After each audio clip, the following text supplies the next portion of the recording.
L'Agence universitaire de la francophonie est d'abord une association, la plus importante association d'universités dans le monde, avec près de 700 universités dans plus de 80 pays, lesquels ne sont pas tous issus de la francophonie traditionnelle ni institutionnelle. L'agence universitaire est ensuite un opérateur, l'opérateur de la francophonie pour l'enseignement supérieur. Cet opérateur est pourvu d'un personnel compétent, d'un budget, de locaux. Plus de 60 implantations administratives dans le monde.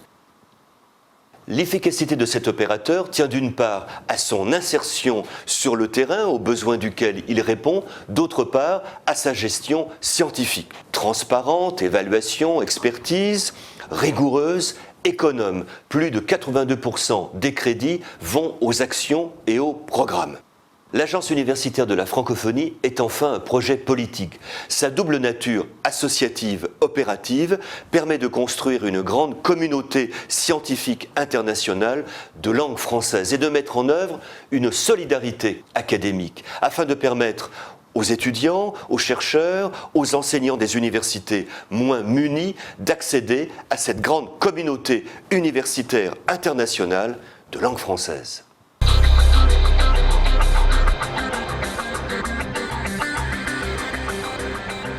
Cette solidarité universitaire passe par exemple par nos campus numériques francophones, bientôt 45 dans le monde, qui sont à la fois des lieux d'accès au savoir via Internet, mais des lieux aussi de ressources, d'expertise et des lieux de formation. La formation à distance diplômante permet à des étudiants d'accéder à des diplômes à distance, des diplômes qualifiés. Je viens ici parce qu'en fait, il y a une collaboration assez forte qui a donné lieu à un double diplôme de master. Dans ce dispositif-là, on peut prétendre effectivement à donner un master d'Université du Nord tout en restant au Vietnam. Et c'est ça que je trouve remarquable.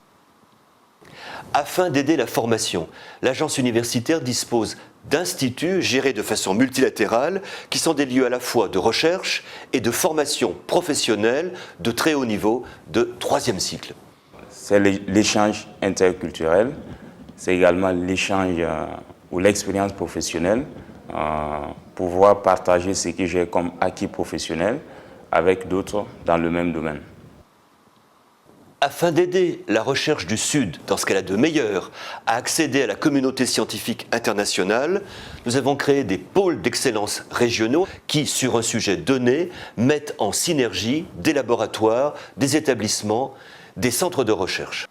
Le but ultime de l'AUF, c'est certainement de créer les meilleurs réseaux de recherche, l'excellence en recherche et l'excellence également en enseignement. La vie universitaire et scientifique a toujours été faite de déplacements et d'échanges.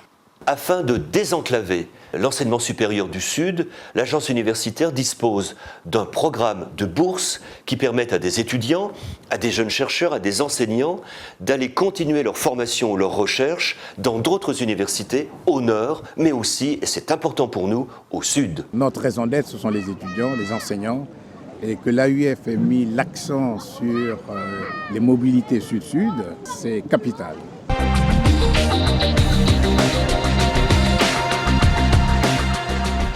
Ce qui est intéressant, c'est de confronter ces concepts, la culture locale, que les signes ne vont pas être les mêmes, que les chemins pour s'humaniser ne seront pas les mêmes, parce que la culture n'est pas la même. Et ça, c'est fascinant.